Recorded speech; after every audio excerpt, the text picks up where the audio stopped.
Un cordiale buongiorno a tutte le ascoltatrici e a tutti gli ascoltatori da Giulio Cainarca. Ben trovati all'appuntamento con la rassegna stampa quotidiana. Oggi, mercoledì 7 maggio, vediamo gli argomenti di prima pagina. Partiamo come al solito dal Corriere della Sera, che apre sulla questione del Senato e la riforma del Senato. Maggioranza spaccata, governo battuto in Commissione Affari Costituzionali del Senato dopo l'approvazione per un solo voto dell'ordine del giorno del leghista Calderoli, che prevede senatori eletti in ogni regione.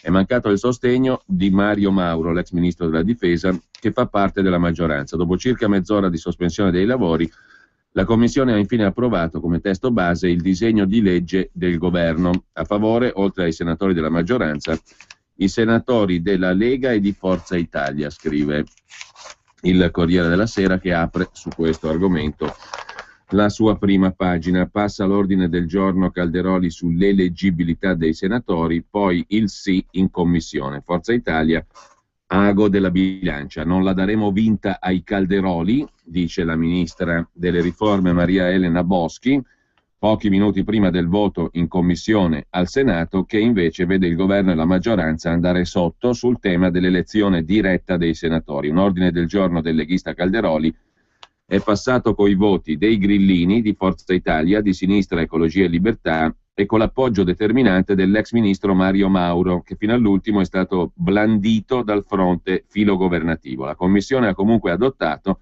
anche coi voti di Forza Italia, l'articolato del governo come testo base della riforma del Senato e del titolo quinto. Raggiunto l'obiettivo fondamentale del governo, anche se qualche ex ministro è in cerca di visibilità, ha detto la ministra Boschi, mentre il premier Renzi affida il suo entusiasmo a Twitter. Riforme, la palude non ci blocca, twitta Renzi. Ma la maggioranza ha fatto male i suoi calcoli. L'ordine del giorno del presidente Finocchiaro, del PD, che prevedeva una formula vaga sul criterio di selezione dei senatori, è stato ritirato. Un documento presentato da Forza Italia sul presidenzialismo respinto, ma quel che conta è l'approvazione del testo base, ha commentato Maurizio Sacconi del Nuovo Centrodestra. Ma ora l'ordine del giorno Calderoli condiziona non poco il prosieguo della riforma del Senato e del titolo quinto. Il voto di ieri stabilisce un punto politico: senza Forza Italia questa maggioranza non è autonoma sulle riforme, tanto che il testo base alla fine è stato approvato anche con i voti di 4 senatori di Forza Italia determinanti, perché Corradino Mineo, l'ex giornalista di Rai News 24 del PD, non ha partecipato alla votazione. Le riforme sono salve grazie a noi, ha detto trionfante il capogruppo dei senatori di Forza Italia, l'ex ministro Paolo Romani. Dice bene anche Miguel Gotor del PD quando descrive la Commissione Affari Costituzionali come luogo dove vanno in scena solo sfide manzoniane. Al Senato si è visto di tutto, scrive il Corriere, grazie a una frenesia elettorale che ha contagiato tutti i gruppi. I colonnelli di Forza Italia fin dalla mattina dicono che il testo base del governo non lo voteranno mai, e così quando si conclude con un nulla di fatto la seduta mattutina, il PD inizia a usare il pallottoliere che dà a favore dei governativi un solo voto di scarto. Sulla carta ci sono 9 democratici, compresa la presidente Finocchiaro, 3 del Nuovo Centrodestra, Maran di Scelta Civica, Palermo degli autonomisti, Mauro dei Popolari per l'Italia. Totale 15 favorevoli contro i 14 degli antigovernativi, Forza Italia, Movimento 5 Stelle, SEL e Lega. Ma subito sorge un problema col 15° voto utile. L'ex ministro della Difesa Mario Mauro inizia a farlo pesare e arriva a dire a metà pomeriggio che la Costituzione viene prima di tutto. Mauro già alla prima seduta si tira fuori e innesca la possibilità del ribaltone. La seduta del mattino se ne va via senza alcun voto. Un primo ordine del giorno presentato da Calderoli per la Lega, che prevede, oltre all'elezione diretta di un'aliquota di senatori regionali, la riduzione del numero dei deputati, rastrella consensi trasversali. Nel pomeriggio la temperatura sale. Berlusconi conferma la sua contrarietà al testo. La presidente della Commissione Affari Costituzionali Finocchiaro del PD incontra il ministro Boschi per concordare un nuovo ordine del giorno. Al Senato l'ex ministro Mauro rivela che il ministro, se venisse smentito, sarebbe deciso anche a presentare le dimissioni. La ministra Boschi che però replica: falso, non ho mai detto di volermi dimettere. Interviene anche una fonte di Palazzo Chigi che fa battere alle agenzie un messaggio di incoraggiamento. La maggioranza sostiene con forza il testo del governo. Al Senato si precipita il super sottosegretario Del Rio che schiera in commissione i sottosegretari Scalfarotto e Pizzetti. Quando arriva il momento del voto, con la Boschi sono 4 i rappresentanti del governo che presidiano il Senato. Alle 20:30 si va alla conta e quando Mario Mauro si presenta in commissione a braccetto con Calderoli, tutti capiscono che aria tira per il governo e per la maggioranza. Così il Corriere della Sera, che non si capisce perché parla di Lega e Forza Italia che hanno approvato. Per la verità la Padania ci racconta come sono andate le cose sulla questione delle riforme. Tutti nel pallone e il Carroccio presenta una sua proposta. Grandi tensioni sulle riforme istituzionali nella maggioranza e opposizione collaborazionista, che è quella poi di Forza Italia. Nel testo leghista 151 senatori, 400 deputati, fiducia solo alla Camera e Senato delle Autonomie, proposta Boschi sotto schiaffo. Il PD vuol ripartire da un documento della Finocchiaro. La sostanza però è l'approvazione dell'ordine del giorno Calderoli che condiziona il prosieguo delle riforme, perché ha chiarito che senza Forza Italia, determinante, il processo di riforme non procede. Questo è il punto in primo piano, mentre l'altra notizia del Corriere di oggi, in prima pagina, è la nascita della Fiat Globale annunciata da Marchionne. 94 nuovi modelli grazie alla fusione con la Chrysler, 7 milioni di auto in 4 anni, ha detto il numero 1 della Fiat, che lo chiama un nuovo libro. Il titolo del nuovo libro è la Fiat Globale, secondo Marchionne. Ieri il manager ha cominciato a scrivere il nuovo libro negli Stati Uniti, a Auburn Hills, Michigan, dove ha lanciato la Fiat Chrysler Automobiles, FCA in sigla, presentando il primo piano industriale del gruppo. L'obiettivo è ambizioso: 7 milioni di auto in 4 anni, 94 nuovi modelli, investimento di 55 miliardi. Per l'Italia, al centro delle scelte, 2 nomi prestigiosi, Alfa Romeo e Ferrari, categoricamente non in vendita, ha detto Marchionne. Sul marchio di Alfa Romeo saranno investiti 5 miliardi in Italia per 8 nuovi modelli. Obiettivo 400.000 vetture entro il 2018, nel 2013 ne sono uscite appena 73.000. Marchionne lo ha promesso: le nuove vetture Alfa Romeo saranno progettate e costruite in Italia, tutte a trazione posteriore. La Giulia arriverà a fine 2015, prima berlina e poi station wagon. Poi toccherà all'ammiraglia, che tornerà a chiamarsi 164. E infine, sempre dalla prima pagina del Corriere della Sera, Monica Lewinsky torna sulla strada dei Clinton. 15 anni dopo, l'ex stagista Lewinsky parla dello scandalo sessuale che sconvolse la sua vita e quella dei Clinton durante la presidenza di Bill, e lo fa quando Hillary potrebbe annunciare la candidatura alle presidenziali 2016. Lewinsky aveva 22 anni, oggi ne ha 40, spiega che è stata una storia consensuale, anche se ovviamente era il mio capo, ne ha approfittato, voglio riscrivere il finale di quella storia, dice la signora Lewinsky. Poi c'è la moglie dell'ex premier Enrico Letta, Gianna Fregonara, che in prima pagina sul Corriere della Sera si occupa della scuola dei test invalsi. Proteste ieri come da copione, Cobas in piazza a Roma davanti al Ministero dell'Istruzione, scuola elementare Morosini di Milano dove gli insegnanti hanno scioperato facendo saltare le prove invalsi a tutti i bambini della seconda elementare. Polemiche perché la ministra dell'istruzione Stefania Giannini ha detto che questi test verranno usati anche come parametro per la revisione del contratto e dello stipendio degli insegnanti, cioè da come andranno i ragazzi nei test si capisce come hanno insegnato gli insegnanti e quindi verranno valutati i contratti e gli stipendi degli insegnanti anche sulla base di quello, ma gli insegnanti non vogliono, oltre a casi di manipolazione dei test, perché è già successo che i test vengano fatti dagli insegnanti e non dagli alunni per mostrare che gli insegnanti sono buoni e che la scuola funziona. Questo è il problema affrontato dalla moglie dell'ex premier Enrico Letta, giornalista del Corriere. Tra parentesi, sarebbe anche interessante che magari gli facesse un'intervista al marito, che da quando ha lasciato la carica di premier con quella faccia da super funerale davanti a Renzi è totalmente scomparso dalla scena pubblica, come se non fosse mai esistito Enrico Letta. Detto per inciso. Mentre per chiudere ci sono ancora 2 segnalazioni dalla prima pagina del Corriere della Sera da fare. L'articolo di fondo di Dario Di Vico sulla questione CGIL e Renzi. Renzi distorce la democrazia, è l'accusa della segretaria CGIL Camusso. che ha detto che 4 questioni diventeranno prioritarie e su queste 4 questioni la CGIL aprirà delle vertenze: pensioni, ammortizzatori sociali, lavoro povero e fisco. Dall'altra parte la scommessa di Renzi, che ha detto chi se ne frega della CGIL, più o meno, è che in qualche maniera la società dei non garantiti, dei Brambilla, guardi con favore a lui, Renzi, come il Castigamatti dello strapotere sindacale, commenta Dario Di Vico. In sostanza è una discontinuità quella di Renzi nel rapporto con la CGIL, che Renzi spera possa essere apprezzata in alcune aree del nord Italia e del lavoro autonomo.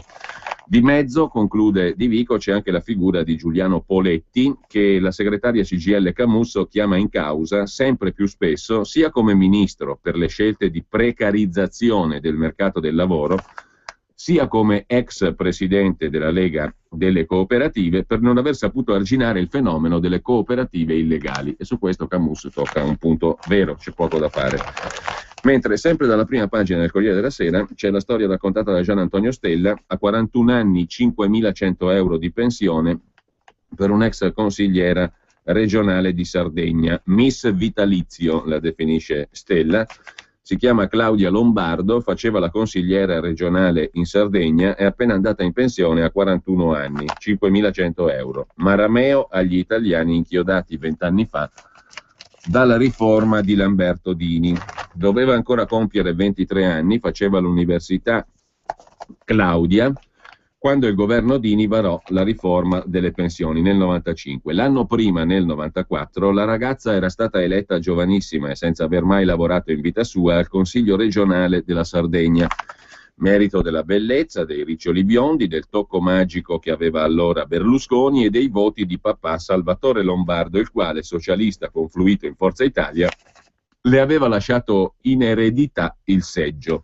Confermata alle elezioni 99 e 2004, coordinatrice sarda del partito nel 2008, dopo la vittoria di Cappellacci nel 2009 viene eletta presidente dell'Assemblea regionale della Sardegna, prima donna in assoluto. Per anni resta tra i referenti del partito nell'isola, poi comincia a sparare sull'allora governatore di destra. Sperava che Berlusconi puntasse su di lei? Chi lo sa, certo è, scrive Stella, che alle ultime elezioni non è stata neanche candidata. Se il futuro possa riservarle un altro giro in politica si vedrà.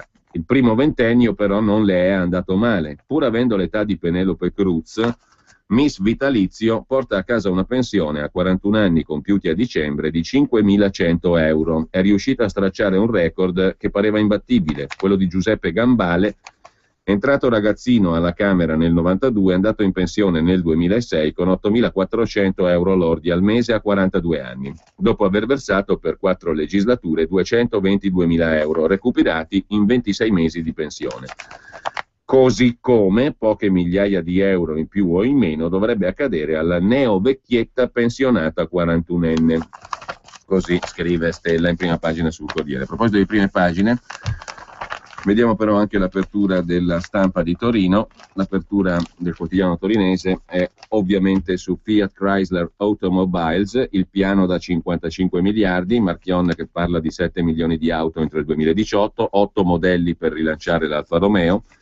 Negli stabilimenti italiani produzione al 100% fra 4 anni e la Ferrari non è in vendita. La rinascita dell'Alfa Romeo, al lavoro 200 ingegneri, motori dedicati, i sindacati dicono rappresenta l'impegno per il paese, e nel 2015 la berlina Fiat che sfiderà la Golf nel segmento più pesante del mercato dell'auto. Tutte le novità dallo Spiderino al crossover. È l'apertura della Stampa di Torino di oggi. Di lato, a margine di spalla, c'è un'intervista a Ban Ki-moon, il segretario generale delle Nazioni Unite. Roma avanti con le riforme, mi ha colpito il dinamismo del premier, che sarebbe Renzi, e in Libano avete svolto un lavoro eccezionale nella missione delle Nazioni Unite. A Torino ci sarà il centro di addestramento per gli ufficiali delle missioni. Gli accordi di Ginevra su Ucraina e Siria vanno rispettati, Assad non può ricandidarsi, serve un governo di transizione nazionale.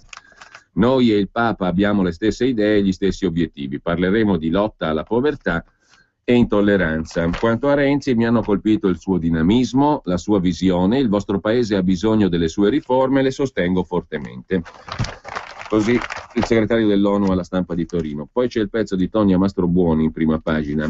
inviata a Berlino per la Stampa sulla Germania e i 2.000 miliardi spesi bene per la riunificazione con la Germania dell'Est. 2.000 miliardi di euro, scrive Mastrobuoni, è la montagna di debito pubblico che l'Italia ha accumulato negli ultimi 4 decenni, ma è anche la cifra spesa dalla Germania nell'ultimo quarto di secolo per assorbire la sua parte comunista in bancarotta, cioè la DDR, la Germania dell'Est. Il risultato è un po' diverso, ma l'analogia numerica tra Italia e Germania consente un bilancio della riunificazione tedesca e una riflessione su un'apparente follia economica che si è rivelata un'operazione di genio politico, operazione condotta all'epoca dal cancelliere tedesco Helmut Kohl. Tra la caduta del muro di Berlino e i primi anni della riunificazione tedesca, il cancelliere Kohl prese una serie di decisioni che fecero inorridire gli economisti e causarono le dimissioni del presidente della Bundesbank, la banca centrale tedesca. Kohl tirò avanti.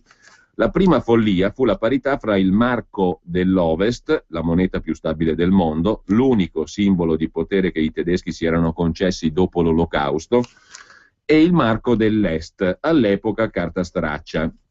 L'insurrezione contro quella costosissima decisione, poi bisogna capire per chi costosissima, perché ci sono anche economisti che osservano che con la parità 1-1 fra marco dell'Ovest e marco dell'Est non si fece un grande favore alla Germania dell'Est e a quei territori. In ogni caso l'insurrezione contro quella decisione si scatenò nella banca centrale tedesca. Il presidente Karl Otto Pöll lasciò, ma come aveva capito già Schäuble, che all'epoca era ministro degli interni, anche oggi nella compagine governativa di Angela Merkel, Wolfgang Schäuble, come aveva già capito Schäuble nei primi mesi dell'inverno dell'89, quando migliaia di tedeschi continuavano a emigrare a ovest, i cittadini della ex Germania Est non avrebbero accettato altro.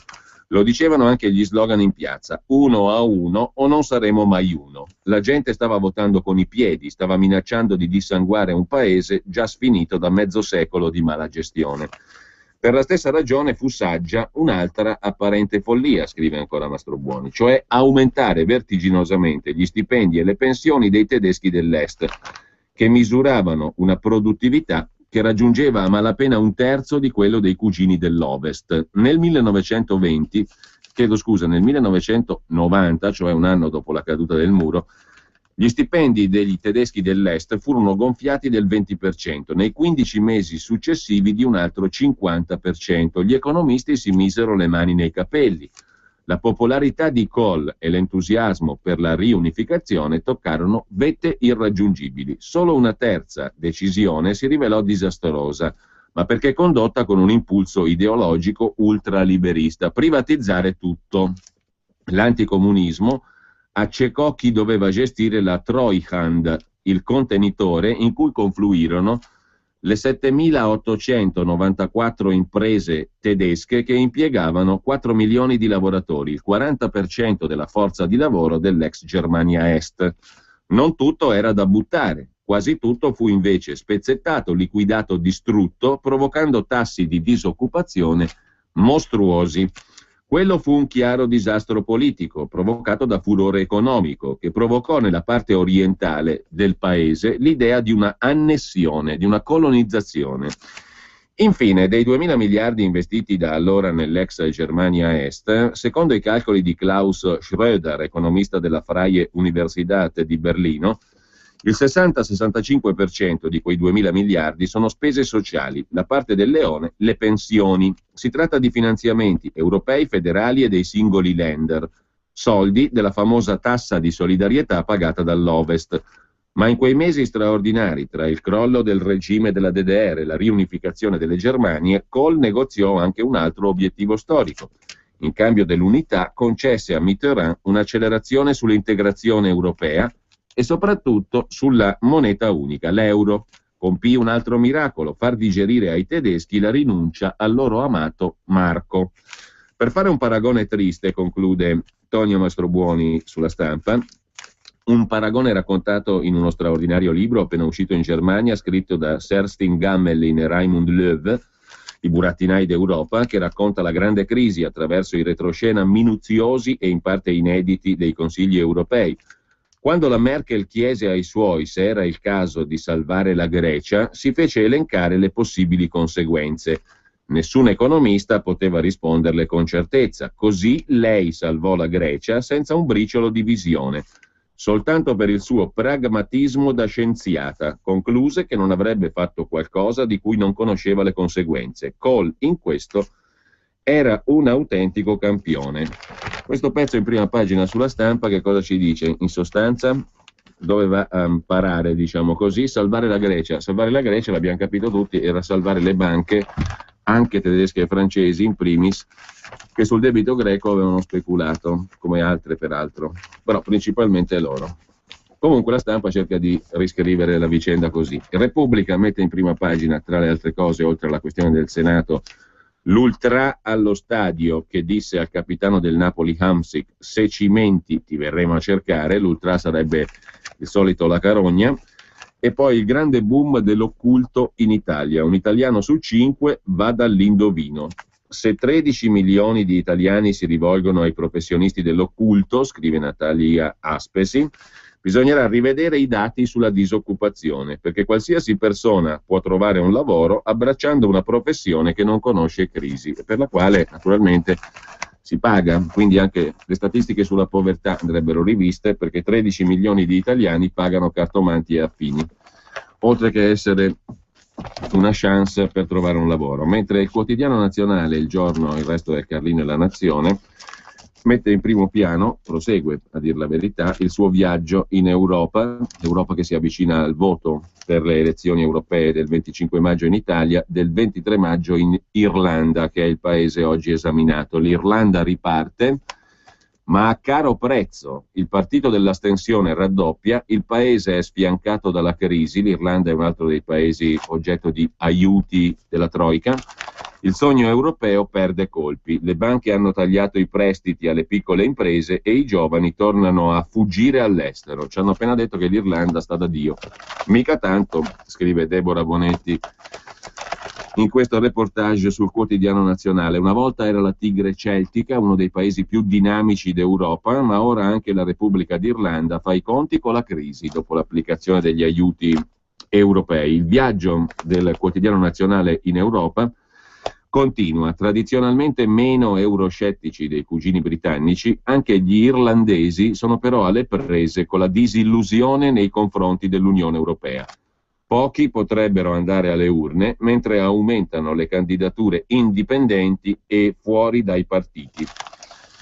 Ma il Giorno si occupa, con la prima pagina di cronaca nazionale, anche dell'alluvione nelle Marche, a Senigallia in particolare, polemiche ai funerali, allarme arrivato troppo tardi, Senigallia immersa nel fango, 15.000 le persone colpite, emergenza rifiuti, pile di spazzatura davanti alle abitazioni e rischio per l'igiene pubblica. C'è chi non si è fermato neanche 5 minuti da domenica, quando l'acqua del fiume è iniziata a defluire, lasciando su Senigallia, Ancona, un manto di fango. La città, ferita dalla più grossa devastazione ambientale mai subita, non ha neanche il tempo di riflettere sul dolore. I danni dell'alluvione provocano disagi anche in altri comuni.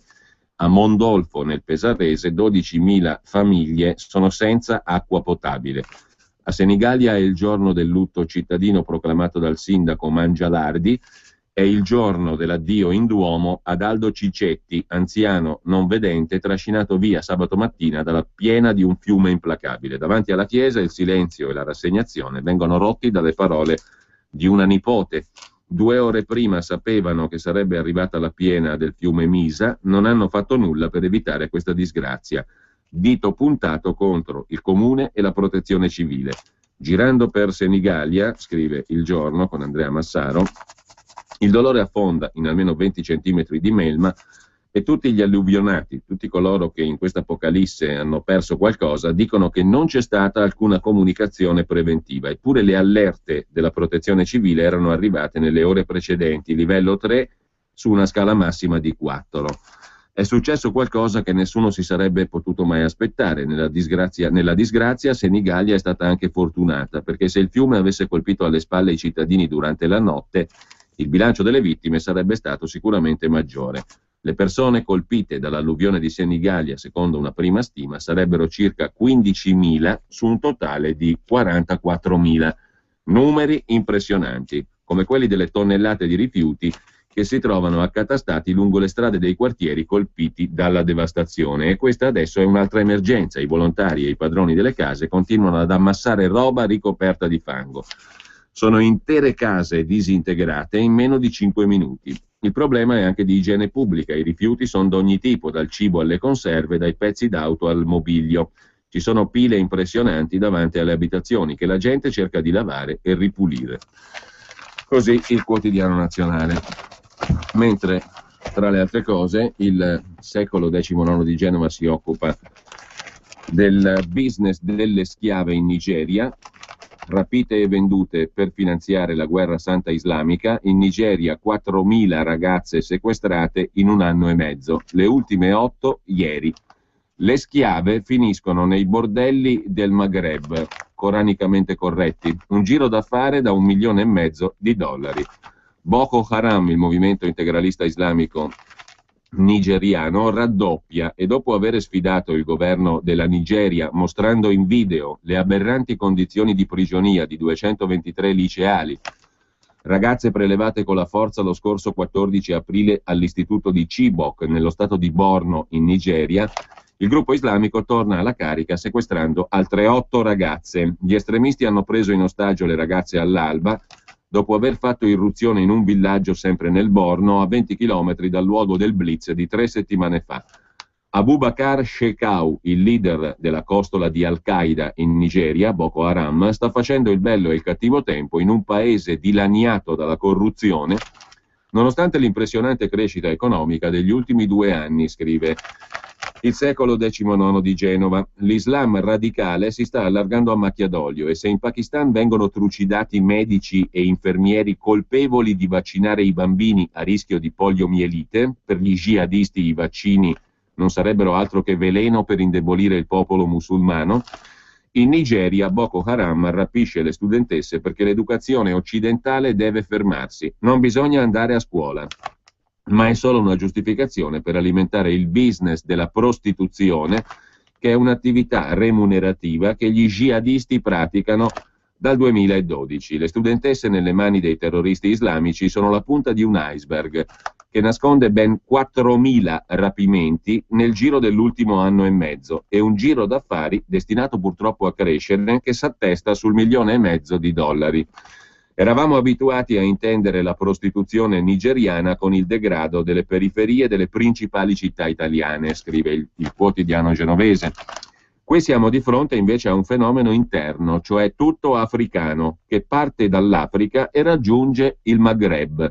Non ci sono barconi o viaggi della speranza con scafisti. Le ragazze, comprese anche alcune tra le giovani rapite a Chibok, in Nigeria da Boko Haram, varcano il confine per essere vendute a trafficanti del Camerun, del Chad, del Niger e del Sudan. Primo passo verso l'Arabia Saudita, dove vengono godute dagli sceicchi, o il Nord Africa, dove vengono godute dai magrebini.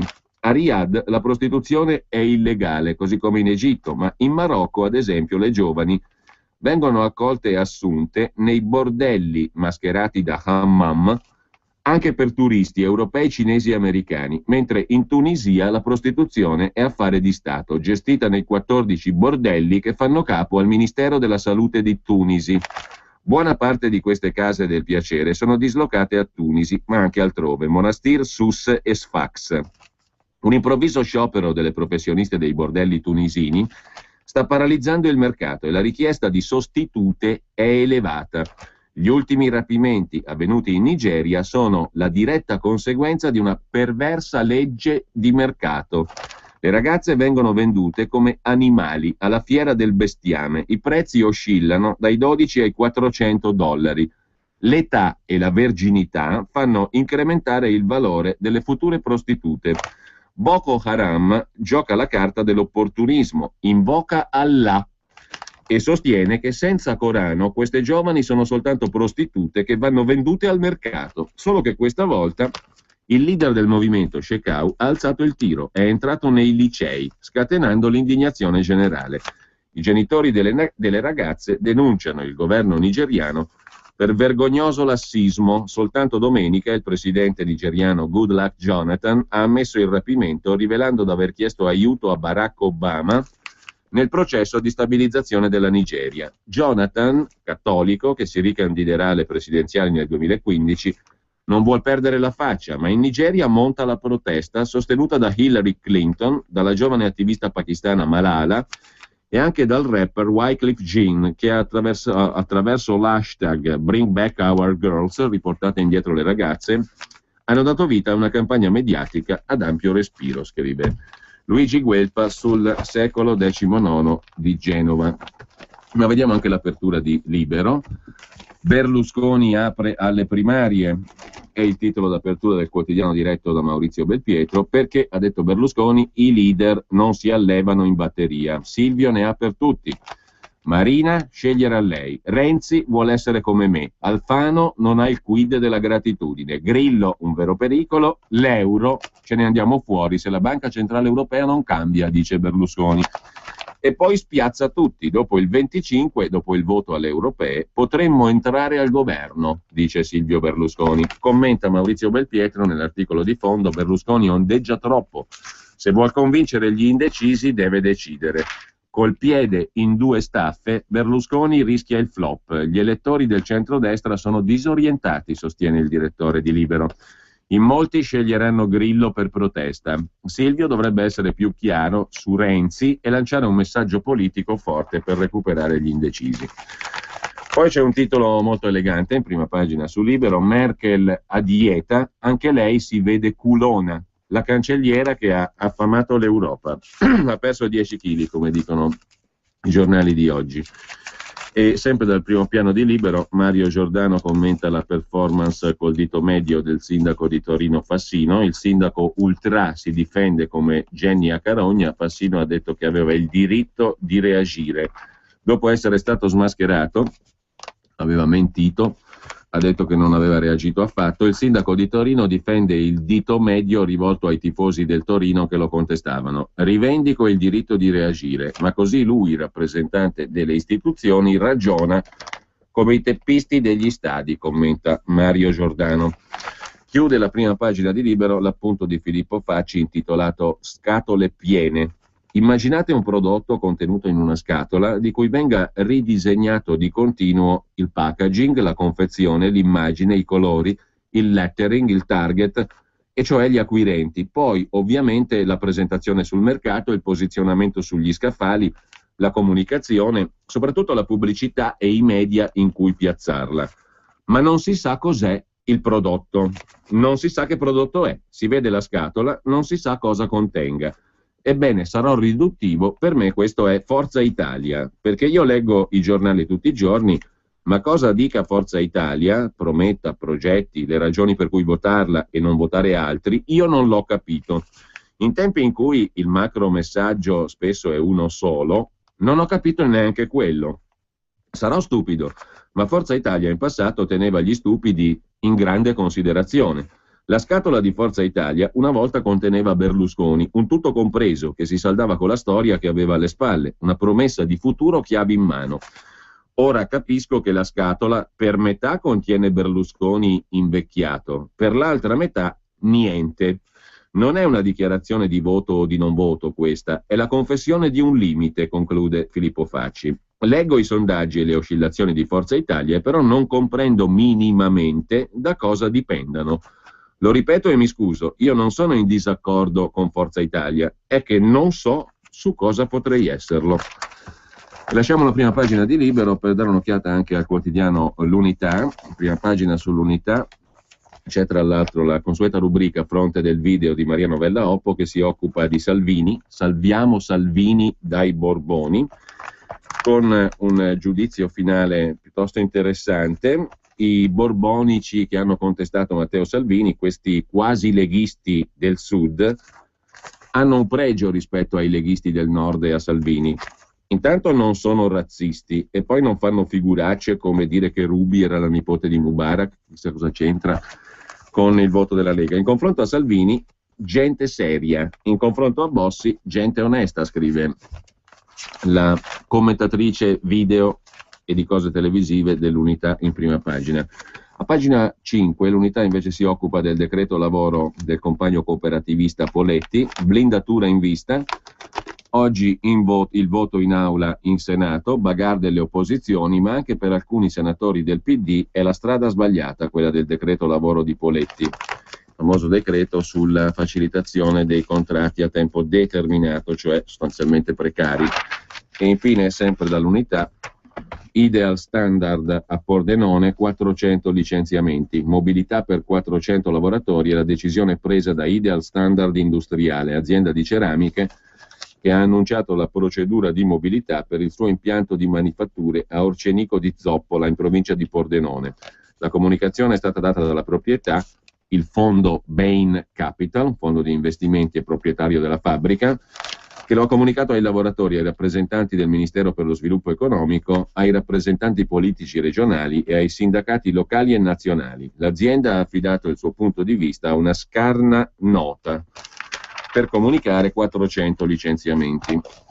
Ma a questo punto vediamo appunto anche la Padania. Firma per fermarli è il titolo d'apertura. Oggi a Roma, davanti al centro di identificazione e di espulsione di Ponte Galeria, Salvini lancia la nuova campagna referendaria del Carroccio per reintrodurre il reato di clandestinità cancellato dalla maggioranza, ma col pieno appoggio dei grillini. A Trapani sbarcano in 887, metà saranno spediti al nord. E poi in prima pagina sulla Padania il daspo di 5 anni per Jenny a Carogna, cioè il divieto di frequentare stadi per 5 anni. Sulla cura inglese per il calcio Renzi si sveglia ora, la Lega lo dice da 15 anni. E poi le contestazioni da stadio, Napoli, città ostaggio di ultras e violenti, caccia Salvini e la democrazia. Infine l'economia, l'incremento si ferma allo 0,5%, l'incremento del PIL. Anche l'Ocse declassa l'Italia, crescita al rallentatore, rapporto debito-PIL giù soltanto dal 2016. 18 giorni alle elezioni europee, ricorda il quotidiano La Padania, che mette il primo piano sulla questione del reato di clandestinità. La prima picconata al reato è partita dai grillini, l'articolo 10 bis della Bossi-Fini abrogato il reato di clandestinità grazie a un emendamento del Movimento 5 Stelle durante la discussione di un provvedimento svuota carceri. Grillo ha tradito su 2 battaglie, ha commentato Salvini, ha abbandonato il no all'euro e ha cancellato il reato di immigrazione clandestina. Sono rimasto deluso da lui, anche se alcune buone idee e proteste possono essere comuni al Movimento 5 Stelle. Poi c'è la questione dello stop clandestini, la protesta della Lega davanti al centro di identificazione e di espulsione di Roma. Il Carroccio intanto lancia il 6° referendum per ripristinare il reato di immigrazione clandestina, cancellato dal Parlamento. Il quesito lo trovate a pagina 3 del quotidiano La Padania. Si può firmare anche per questo, per abrogazione della cancellazione del reato di immigrazione clandestina.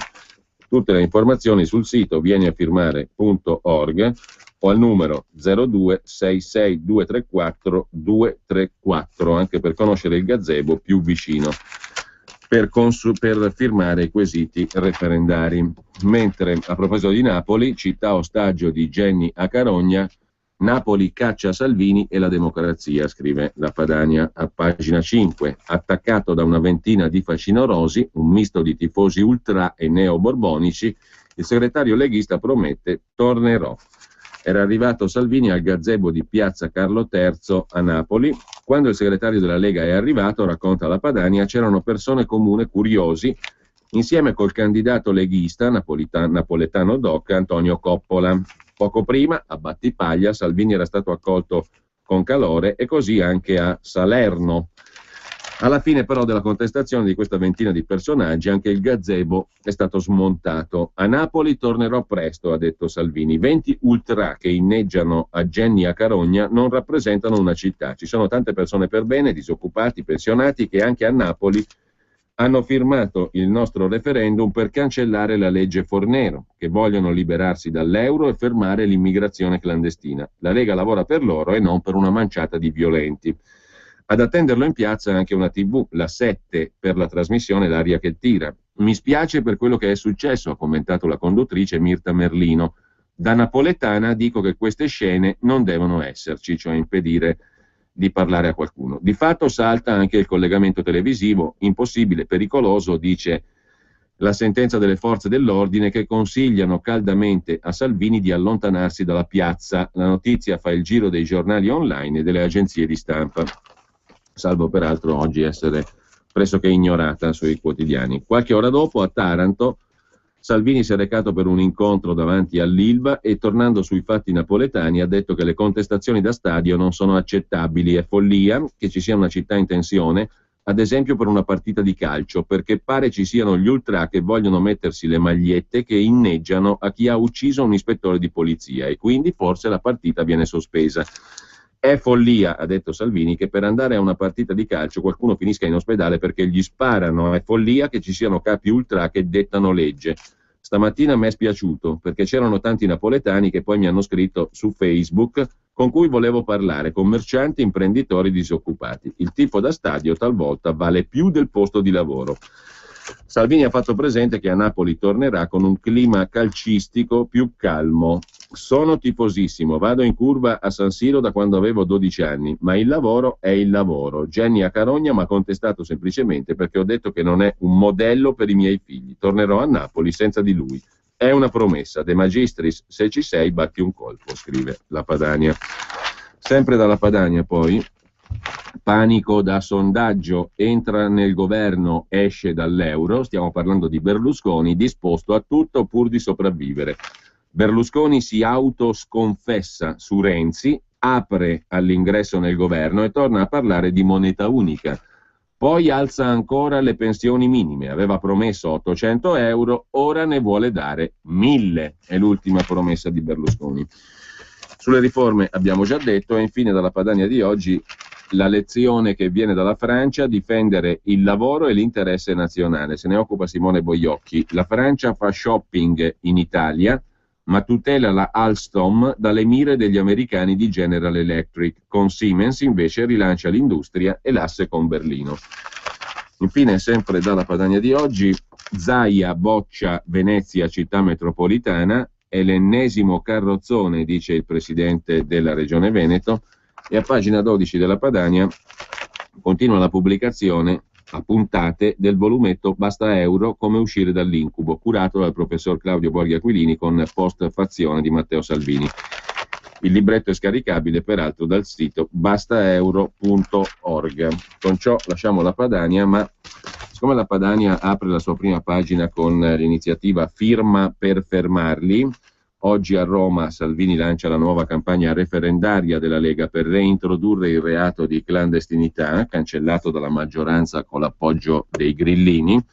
Su questo tema andiamo subito a dare un'occhiata al cameo di Riccardo Ruggeri su Italia Oggi, perché ci riporta una considerazione che peraltro abbiamo anche fatto, quella relativa alla famosa guerra in Libia che ha generato il caos libico che sta producendo dei frutti apprezzabili soprattutto dall'Italia. Gheddafi permetteva all'Europa di pianificare l'immigrazione, Stati Uniti, Francia e Gran Bretagna l'hanno abbattuto, così i cocci deve attaccarli l'Italia, è il titolo del cameo di Riccardo Ruggeri su Italia Oggi. Sulle coste libiche, scrive Ruggeri, 800.000 africani disperati stanno per imbarcarsi per arrivare in Italia, quindi in Europa. 3 stati incoscienti, gli Stati Uniti di Obama, il Regno Unito di Cameron, la Francia di Sarkozy, ma Hollande non sarebbe stato da meno, più l'inutile ONU, per compiacere il senso estetico e antropologico delle loro classi dominanti, intellettuali compresi, hanno abbattuto Gheddafi. Gheddafi, scrive Ruggeri, rappresentava l'unico tappo che permetteva all'Europa di pianificare una seria politica dell'immigrazione. L'hanno sostituito con tagliagole molto peggiori di lui, che taglieggiano e violentano i poveri migranti. Una oscenità. E dire che l'immigrazione sarebbe uno dei pochi mestieri dove gli euroburocrati potrebbero esercitarsi. Preferiscono la curvatura dei cetrioli e il losco fiscal compact. 2 celebri avvocati penalisti torinesi, Fulvio Gianaria e Alberto Mittore, hanno scritto un prezioso libro, Culture alla sbarra, una riflessione sui reati multiculturali focalizzata sul come e sul quanto debba influire in tribunale la cultura di appartenenza del migrante che viola la legge penale in Italia. Un tema di civiltà giuridica che tendiamo a dimenticare in un momento come questo, dove pare che tutti i problemi ci capitino fra capo e collo stordendoci. Gianaria e Mittone partono da una celebre locuzione di Voltaire: il giudice non dovrebbe forse dire a se stesso «non oserei mai punire a Ragusa quel che punisco a Loreto»? Gli americani di inizio Novecento, quando gli Stati Uniti erano terra di immigrazione per eccellenza, sono stati i primi a far ricorso al concetto di reato culturale e allo strumento della cultural defense. Ciascuno di noi accetta le minoranze che rispettano le nostre regole, ma siamo intransigenti se le altrui condotte confliggono con le nostre regole. Gli autori illustrano una notevole serie di casi giuridici che poi commentano con sapienza giuridica. Ne cito due riguardanti italiani, il caso Reggio e il caso C. Giosefina ha 12 anni quando arriva a New York dalla natia Sicilia, ospite dello zio Gaetano e della zia per avere un futuro migliore. Subito viene violentata da zio Gaetano senza che la zia intervenga. A 17 anni si sposa con un giovane siciliano di Brooklyn. Il marito scopre che non è vergine, lei piangendo gli racconta tutto, lui l'abbandona. Giosefina uccide entrambi gli zii. La giuria, convinta dall'avvocato Palmieri che la fanciulla era prigioniera del suo retroterra culturale, la dichiara non colpevole. È la prima sentenza al mondo in cui il conflitto esterno tra cultura del migrante e legge ospitante viene risolto a favore del reo. Passano 100 anni, su un marciapiede di Stoccolma un certo signor C, pugliese, viene denunciato da una donna svedese per aver strattonato il figlio dodicenne che si rifiutava di entrare con l'intera famiglia, mamma e fratelli, in un ristorante. Viene subito arrestato e trattenuto in carcere fino al processo, dove viene condannato. Non faccio commenti, essendo noto ai lettori il mio disprezzo, scrive Ruggeri, per come interpretano la vita questi barbari nord europei, per i quali il politicamente corretto fa aggio su tutto. Trovo questo libro stupendo, scritto in un italiano perfetto, una rarità, con una dote peculiare, ti costringe a riflettere. Ancora riflettere senza darti certezze, ma fornendoti gli strumenti per decidere da che parte stare. Per quanto mi riguarda, sto con la giuria americana di inizio Novecento. Questo libro dimostra che il modo con cui Nazioni Unite, Europa, noi tutti abbiamo affrontato il problema immigrazione è ridicolo, un approccio burocratico buonista anziché politico umanista, come hanno fatto fra i pochi in Occidente i sempre tanto criticati svizzeri, spesso giudicati non politicamente corretti. Detto fra parentesi, hanno il 25% di immigrati, gli altri europei sono sotto al 10%. Ma torniamo alle prime pagine. Prima pagina del Giornale che si apre di nuovo con la politica interna. Renzi traballa i guai di Matteo. Forza Italia salva il governo sulla riforma del Senato, scrive il Giornale in apertura, ma il Partito Democratico pugnala il Premier alle spalle sulle coperture per il bonus di 80 euro. Che succede? Succede che c'è stata qualche critica da parte anche di esponenti del PD sulla copertura del provvedimento degli 80 euro. Fuoco amico dalla Commissione Bilancio del Senato. Poca roba. Il commento è quello di Alessandro Sallusti, il direttore del Giornale. Renzi ieri ha rischiato di crollare sulle riforme tra le coltellate alle spalle della sua stessa maggioranza e l'altolà di Forza Italia. Il Premier ha barcollato e alla fine è stata Forza Italia a salvare Renzi in extremis sulla riforma del Senato, a dimostrazione che senza un patto con Berlusconi sul futuro del paese, Renzi va poco lontano. Non tira una bella aria dalle parti di Palazzo Chigi. Questo governo si deve guardare da nemici interni. È il classico stile della sinistra, capace di distruggere i suoi leader per odi fratricidi e per alleanze come quella con Alfano e altri, tipo i popolari di Mauro, che ieri hanno cercato di sabotare il governo. In questo scenario Berlusconi ha rilanciato l'ipotesi dell'investitura della figlia Marina per la sua successione, segno che i tempi stringono. Se si vuole, è un segnale che Renzi cadrà prima del tempo per mano di un alleato o addirittura del PD, scrive Sallusti. La scelta dinastica appare come l'unica percorribile. Staffette del genere sono avvenute con successo in democrazie moderne ed evolute, dall'America alla Francia. Marina Berlusconi è donna autorevole, imprenditrice capace. Oltre che il sangue, ha lo stesso spirito del padre, col quale ha condiviso nell'ombra, ma metro per metro, ascese e cadute di questi 20 anni. E in più, scrive Alessandro Sallusti, Marina Berlusconi conosce bene gli equilibri e le follie del magico mondo di Forza Italia. Lasciando da parte Alfano e la sua follia egocentrica e autodistruttiva, Marina Berlusconi è forse l'unica possibilità per riunire il centrodestra sotto un unico tetto. Di incazzati più che di moderati, per come lo Stato continua a trattare i cittadini da sudditi. Su tasse e oppressione burocratica neppure Renzi è riuscito a invertire la rotta.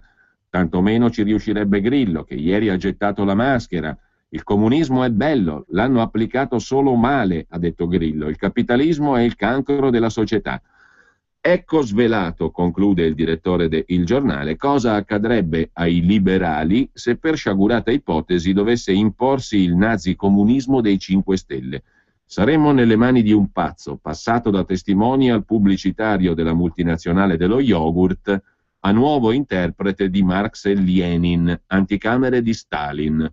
Farà anche ridere, ma purtroppo è così. Tra un ostaggio dei comunisti, Renzi, e un fanatico comunista, Grillo, tutta la vita Berlusconi, Silvio o Marina che sia, scrive Alessandro Sallusti.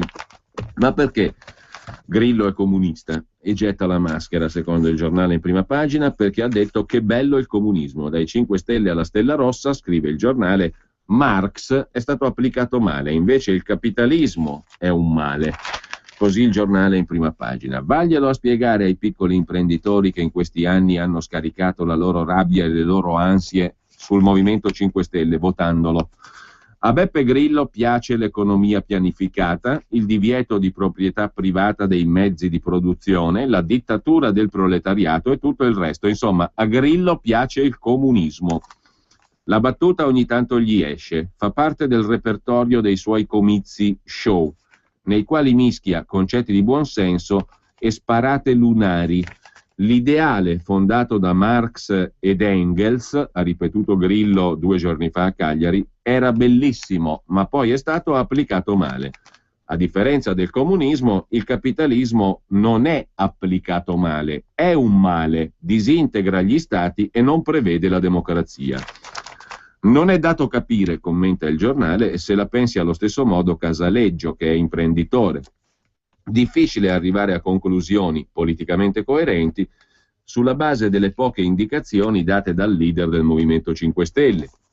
Se ad esempio il tradimento della cattiva applicazione del comunismo, secondo lui, sia avvenuto già ai tempi di Marx ed Engels con il passaggio dal socialismo utopistico a quello scientifico, se il comunismo delle origini sia quello delle piccole comunità primitive, oppure se il tradimento si sia consumato con la nascita dell'Unione Sovietica e con Stalin. Ma è difficile vedere Grillo nelle vesti di un trotskista.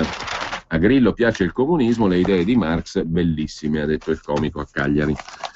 Rimanendo alla prima pagina del Giornale, la carogna Jenny mette nei guai Angelino, bugie all'Olimpico, nei verbali le prove della trattativa smentita dal ministro Alfano, che oggi si difende in aula.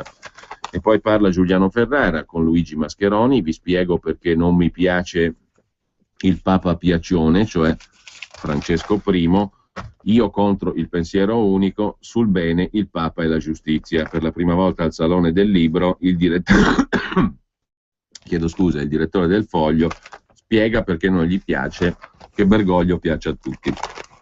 A chiudere però la prima pagina del Giornale c'è la rubrica Il Cucù di Marcello Veneziani, che prende spunto da una notizia ampiamente pubblicata sui giornali di ieri. Il titolo del Cucù di oggi è Nonno Dracula in coda all'Inps. Alla fine Dracula aveva buon senso, scrive Veneziani, aveva capito che quando non sei proprio in vena devi succhiare il sangue dei vivi, possibilmente giovani. Con secoli di ritardo, la medicina ha confermato la venale scoperta di Nosferatu, scoprendo che per bloccare l'invecchiamento occorre sangue giovanile. Alla Stanford University l'hanno provato sui topi. Hanno cucito una vecchia zoccola, come si dice da noi, ha un figliezzocola, cioè un ratto giovane, e hanno creato la parabiosi. Il sangue dell'uno ringiovaniva i tessuti dell'altro, i muscoli, il cervello. La scoperta turba i giovani e eccita gli anziani. È per questo che Renzi teme di incontrare Berlusconi e Napolitano vede sempre più spesso il giovane Matteo. Vi risparmio le prediche sulle virtù terapeutiche per gli anziani della carne fresca e maledico chi usa la parabiosi come alibi per la pedofilia.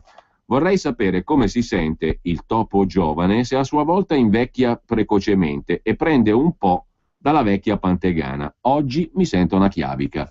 Ma dietro l'aspetto grottesco, conclude Marcello Veneziani, dietro l'aspetto inquietante o esaltante di questa scoperta, ritrovo una verità antica come l'uomo. Una società regge sul patto di sangue tra le generazioni.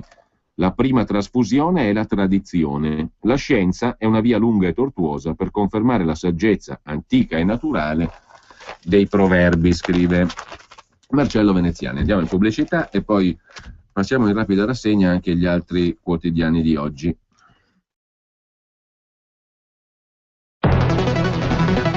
La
Che tempo farà? Le previsioni meteorologiche di Radio Padania Libera. Buongiorno, dal centro geofisico prealpino vi parla Alberto Milani. Vediamo la situazione. L'indebolimento dell'alta pressione sull'Europa occidentale permette lo scorrere sul nord Italia di una perturbazione in arrivo dalla Francia, con nuvole e qualche pioggia. A seguire la rimonta dell'anticiclone atlantico verso il Mediterraneo riporterà il sole anche sulla regione padano-alpina. Le previsioni per oggi mercoledì: passaggi nuvolosi più estesi lungo i rilievi con deboli piogge sparse fin dal mattino. qualche rovescio nel pomeriggio e in serata lungo le prealpi e la fascia pedemontana. A seguire asciutto con ampie schiarite a partire da ovest e cielo stellato nella notte. Domani giovedì cielo sereno e soleggiato, qualche cumulo pomeridiano sui monti ma asciutto. Venerdì continua il periodo di bel tempo con cielo sereno, soleggiato e un po' più caldo. La tendenza per sabato e domenica ancora soleggiato ma con qualche nuvola cumuliforme soprattutto lungo i rilievi. Con questo concludo, auguro a tutti una buona giornata. Che tempo farà? Le previsioni meteorologiche di Radio Padania Libera.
Bene, a proposito di Napoli, andiamo a pagina 2 del Fatto Quotidiano, in primo piano, con un articolo di Vincenzo Iurillo dal capoluogo campano, dal capoluogo partenopeo, su Porcella, la difesa nel rione dell'ultra Genia Carogna. Senza di lui il caos. A parte il fatto che Napoli, non c'è bisogno di andare a Porcella per scoprire che Napoli è completamente in mano a poteri alternativi allo Stato italiano. Quelli la secessione l'hanno fatta da sempre, perché perfino le controversie di vicinato condominiali si risolvono con l'intervento dei camorristi deputati a risolvere anche quelle questioni. C'è il camorrista maschio, c'è la camorrista donna che si occupa di questioni femminili e qualsiasi cretino di inviato a Napoli potrebbe osservare come prima cosa, senza neanche troppo approfondire, perché poi mal te ne incoglie se approfondisci troppo, però a prima vista, e appena scavando sotto la superficie, che poi tanto superficie non è,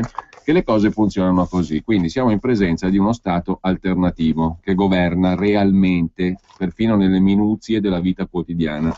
Non è un'esagerazione, l'ho sperimentato in diretta io, nell'occasione in cui sono andato a Napoli, e non per sentito dire, direttamente. Le liti col vicino, tu chiami la polizia fa quello che deve fare, il bla bla bla. Ma se devi risolvere poi la questione sul serio, ti rivolgi a chi comanda nel territorio. E stavamo parlando del Duomo di Napoli, pienissimo centro della città di Napoli, non di Forcella. A Forcella però cosa ci racconta Vincenzo Iurillo a pagina 2 del Fatto Quotidiano? A pagina 2 del Fatto Quotidiano c'è il resoconto che inizia così, con i consigli che vengono dati al cronista del Fatto Quotidiano. Infili il cellulare nel marsupio, nasconda le chiavi, si metta il portafoglio nella tasca davanti e posi il computer da qualche parte al riparo. A Napoli, commenta a questo punto il cronista, i primi ad alimentare i luoghi comuni sui napoletani sono i napoletani stessi, i quali in definitiva sono dei cretini, evidentemente, perché alimentano luoghi comuni su se stessi, dando consigli come questo: infili il cellulare nel marsupio, nasconda le chiavi, si mette il portafoglio nella tasca davanti. Sono luoghi comuni, perché come è noto a Napoli nessuno scippa, nessuno ruba, nessuno spara e nessuno è camorrista. Questo è un luogo comune. Quindi i napoletani sono così cretini e autolesionisti da alimentare i luoghi comuni, consigliando al cronista, che certamente non viene dall'Alto Adige o Sud Tirolo, Vincenzo Iurillo, di fare quelle operazioni di autosalvaguardia e di salvaguardia dei propri oggetti preziosi. Sono stupidi i napoletani, no? Perché alimentano i luoghi comuni su se stessi, salvo che 2 righe dopo anche il cronista scrive che non sono mica tanto luoghi comuni, sono consigli di buon senso, quindi si mette d'accordo anche con se stesso l'inviato. I consigli di cui sopra sono stati dati da Peppe, il tassista, che alla notizia di dovermi portare a Forcella, scrive Iurillo, cambia espressione e mi vuole addestrare in 5 minuti alla sopravvivenza urbana. Non ha tutti i torti Peppe il tassista, scrive il cronista, che poco prima, 2 righe prima, ha detto che sono luoghi comuni. Allora è la verità o sono luoghi comuni? Comunque transiat, perché sappiamo qual è la realtà. C'è il timore di trovare col buio una forcella bollente per la notizia pomeridiana del DASPO, cioè l'interdizione ad andare allo stadio, a Genny Acarogna, capo ultra che vive e bazzica il quartiere di Forcella, poche ore prima del posticipo serale Napoli-Cagliari. Partita che, dopo i fatti di Roma, è diventata una potenziale polveriera dentro e fuori lo stadio e la città. E invece non vola una mosca a Forcella, tutto spento, tutto chiuso. Marciapiedi liberi, solo un'osteria è aperta, prezzi popolari. A conferma appunto del fatto che qui governa un altro potere, cioè siamo in un giorno feriale, tutto spento, tutto chiuso. Chi ha deciso? Tutti insieme i cittadini o qualcuno? Avete visto forse, non mi ricordo in quale TV è stata mandata, uno spezzone, diciamo, di un inviato, forse una trasmissione della 7, mi pare di averla vista, dove a un certo punto, davanti al cronista che fa qualche domanda che a qualcuno non piace, arriva un tizio in motorino e comanda agli altri cittadini comuni dentro la piazza di smetterla di parlare col tizio, e questi immediatamente mettono le mani alla telecamera e 4 schiaffoni. Così funziona il potere reale, non quello teorico, lo Stato, la nazione, l'Italia. Quella roba lì sta da tutt'altra parte. Il potere reale, quotidiano, concreto, domestico perfino, funziona in un altro modo, e ci sono appunto degli strumenti di comando efficacissimi e rispettati. C'è un altro Stato lì, la secessione da sempre è stata già fatta, ma da sempre.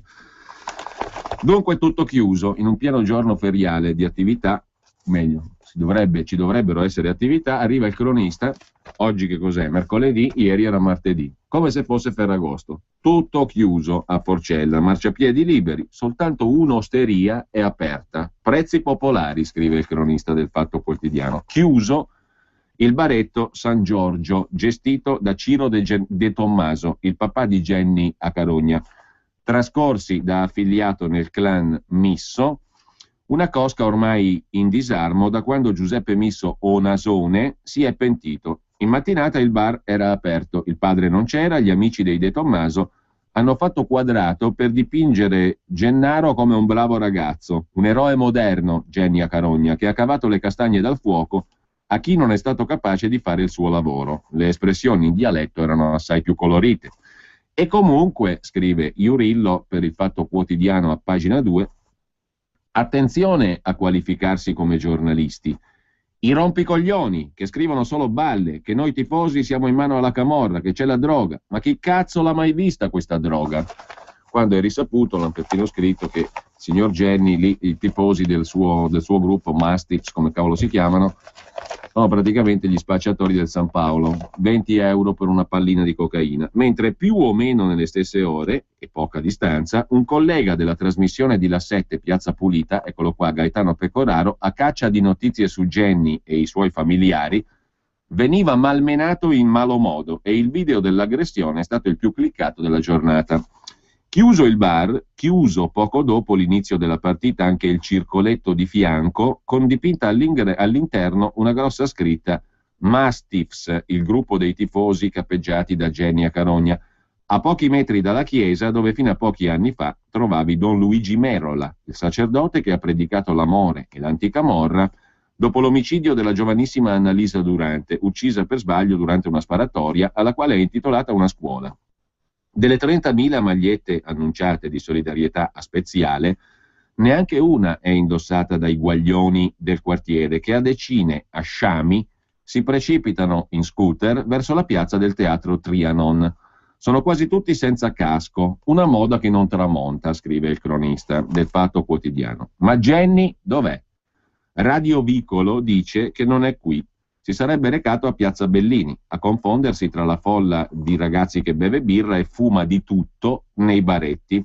Scusate, avete visto Gennaro De Tommaso? Chi? Il capotifoso. Ah, Jenny a Carogna? E se non lo chiamate così, chi vi risponde? No, non l'abbiamo visto, qui viene raramente. Ma scusate, non è allo stadio? Non può, ha avuto il DASPO, l'interdizione. O veramente? E perché? Se non era per lui, a Roma, sugli spalti, succedeva Piedigrotta. Una medaglia dovevano dargli, altro che il DASPO. Un paio di telefonate e si rincorre un'altra dritta. Jenny si troverebbe a Piazza San Gregorio, anzi no, forse è a Piazza Atri, un posto che tutti sconsigliano vivamente di frequentare dopo una certa ora. Certi consigli sono sempre bene accetti, conclude Vincenzo Iorillo sul Fatto Quotidiano. Te capì? A pagina 3 invece c'è l'intervista di Fabrizio D'Esposito a Rosa Russo Iervolino, l'ex sindaca di Napoli. Non fate di Jenny l'eroe di tutti i fetenti. All'Olimpico bisognava evitare a quel mascalzone di fare il cinema, dice l'ex ministra dell'Interno, peraltramente Rosa Russo Iervolino. Gli avrei detto in dialetto: guagliò, scinna l'ancoppa, cioè ragazzo scendi di là sopra, avrebbe detto Iervolino. Mentre sempre dal Fatto Quotidiano lasciamo le meraviglie di Napoli. Dicevo, Benedetto Croce è un paradiso abitato da diavoli, e naturalmente è un'espressione razzista quella di Benedetto Croce? No, assolutamente no, è un'espressione filosofica, perché Benedetto Croce faceva il filosofo. E il cronista del Fatto Quotidiano, Iorillo, anche lui diciamo filosofeggia a modo suo, perché dice che i luoghi comuni sui napoletani sono alimentati dai napoletani stessi, salvo concludere che quando gli danno certi consigli sono sempre bene accetti. Un po' dicotomico, diciamo così, schizofrenico apparentemente l'impronta filosofica del cronista. Comunque passiamo ad altro argomento con il Fatto Economico, l'inserto di economia del Fatto Quotidiano. L'apertura del Fatto Economico è di Stefano Feltri sull'eroe del momento, capitalismo nel XXI secolo, il capitale anzi nel XXI secolo, titolo piuttosto furbo di Thomas Piketty, il libro che sta spopolando presso i liberal, diciamo così.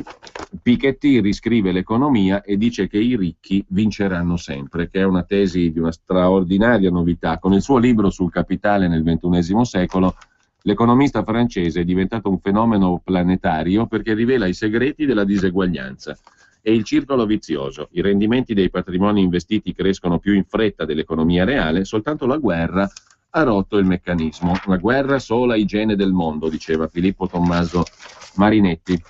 Mentre le slide di Marchionne sono il renzismo della Fiat, secondo Salvatore Cannavò, sempre sul Fatto Quotidiano, il Fatto Economico di oggi. I manager illustrano il futuro del gruppo Fiat Chrysler Automobiles: venderemo 7 milioni di auto, investiremo miliardi. L'amministratore delegato lo fece già con Fabbrica Italia, con risultati modesti, questa politica dell'annuncio renzista, scrive Cannavò. Con ciò lasciamo il Fatto Quotidiano e andiamo alla prima pagina del Manifesto, il quotidiano comunista, che sul DASPO apre la sua prima pagina, ma con la foto di Carlo Giovanardi. Per quale motivo? Una scelta alquanto stupefacente, titola il Manifesto. A Carlo Giovanardi, padrino della legge proibizionista sulle droghe bocciata dalla Corte Costituzionale, il governo consegna il potere di riscrivere la nuova normativa. L'ossessione è la stessa di sempre, la marijuana è come l'eroina. Il trip di Giovanardi ricomincia dal Senato. L'esponente del nuovo centrodestra è relatore del testo sulle droghe. Un solo obiettivo: riportare la marijuana alla stregua delle droghe pensanti, scrive con un refuso non proprio freudianamente trascurabile il manifesto. Le droghe pensanti, non pesanti. La marijuana va riportata nel novero delle droghe pensanti, diciamo così, mentre chiedo scusa, mentre sempre dal manifesto c'è un'altra pagina interessante dedicata in questo caso all'Abruzzo, sì, per così dire de minimis, comunque all'Abruzzo, dove il centro-sinistra svolta a destra, titola il manifesto. D'Alfonso, il candidato molto discusso del Partito Democratico, ex sindaco di Pescara, sfida il forzista Chiodi, governatore dell'Abruzzo uscente, come il candidato del PD sfida il candidato del PDL, mettendo in lista candidati pescati dallo schieramento avversario, i quali si fanno anche pescare secondo, in omaggio, diciamo, a uno dei principi italici più strenuamente resistenti alle ingiurie del tempo, ovvero il trasformismo. Il consigliere del Partito di Rifondazione Comunista Acerbo corre da solo e dice: questo PD non rappresenta il cambiamento. A pagina 7 invece da segnalare il pezzo di Simone Pieranni, sempre sul quotidiano comunista Il Manifesto, a proposito dell'Ucraina. Le regioni orientali sotto l'assedio di Kiev, 30 morti a Sloviansk, e la NATO dice che nel Baltico è pronta a schierare più aerei e più navi. Nessuna trattativa, dice Mosca, senza la partecipazione dei separatisti del sud-est, i filorussi. Intanto bisogna smaltire gli arsenali bellici, specialmente quelli statunitensi, mentre Avvenire apre la sua prima pagina sulla Tobin Tax che va avanti piano. Ok da 10 paesi alla tassa sulle transazioni finanziarie, 10 paesi dell'Unione Europea la applicheranno, ma su azioni e soltanto su alcuni derivati. La bozza entro fine anno: il prelievo sulle transazioni finanziarie verrà attuato in modo graduale a partire dal 1 gennaio 2016, Campacavallo. E la Svizzera dice addio al segreto bancario, anche qui in tempi lunghi. E adesso coraggio su questa strada, scrive Leonardo Becchetti nell'editoriale del quotidiano dei Vescovi, che dà conto in prima pagina del rapimento di altre 8 studentesse da parte del gruppo islamico Boko Haram in Nigeria, incubo Al-Qaeda sul vertice africano ad Abuja, sul World African Economic Forum in Nigeria, giusto appunto. A pagina 27 del quotidiano Avvenire, anche Avvenire si occupa, come abbiamo visto, l'Unità, di lavoro perduto in questo caso Ideal Standard, la protesta dei 400, fabbrica e strade occupate in Friuli, Pordenone, dopo l'annuncio di 400 esuberi. Pordenone senza pace, mentre resiste la tregua su Electrolux, si apre un nuovo fronte. Il sindacato dice che la mobilità è illegittima. Mentre gli alpini invadono Pordenone con la loro allegria per l'87esima adunata nazionale, la città vive un momento drammatico. Chiusura dell'Ideal Standard. 400 i posti di lavoro a rischio. Un fulmine a ciel sereno. Tanto sereno che perfino dalla vicina Electrolux stavano arrivando notizie positive. L'avvertenza della multinazionale del freddo, prossima a un accordo, registra anche l'interesse di un'azienda terza a insediarsi in alcuni capannoni vuoti di Porcia, dove verrebbero assunti 150 dei 430 lavoratori in esubero dalla Electrolux. Su Ideal Standard invece la situazione è precipitata all'improvviso con l'annuncio dell'apertura della procedura di mobilità per 399 lavoratori e rischio chiusura dello stabilimento entro 75 giorni. Un fondo di investimento è proprietario della fabbrica. Lasciamo Avvenire, diamo un'occhiatina anche al Foglio di Giuliano Ferrara. Pagina 4 è da segnalare una lunga lettera di Paolo Cirino Pomicino, che si è un po' incazzato, scusate il termine d'annunziano, si è un po' arrabbiato Paolo Cirino Pomicino per essere stato definito e incluso nella categoria dei gufi, quelli che, dice Renzi, fanno i gufi, cioè tifano perché vada male il mio governo. Dopo 3 mesi di governo Renzi farebbe bene ad abbandonare i toni da bullo e a far meglio i conti. 3 mesi di governo sono sufficienti per dare una prima impressione, scrive Cirino Pomicino, sul profilo del governo Renzi e sulle sue prospettive. L'apprezzamento per la giovanile energia ha fatto mettere da parte finora un giudizio severo sui toni sprezzanti del Premier e su tanti provvedimenti ricchi di superficialità, ritenuti giustamente più figli di un entusiasmo del fare che non di una cultura di governo. Non è possibile che quanti avanzano argomentando dubbi e critiche su molti provvedimenti siano sprezzantemente definiti gufi, rosiconi o nel migliore dei casi conservatori.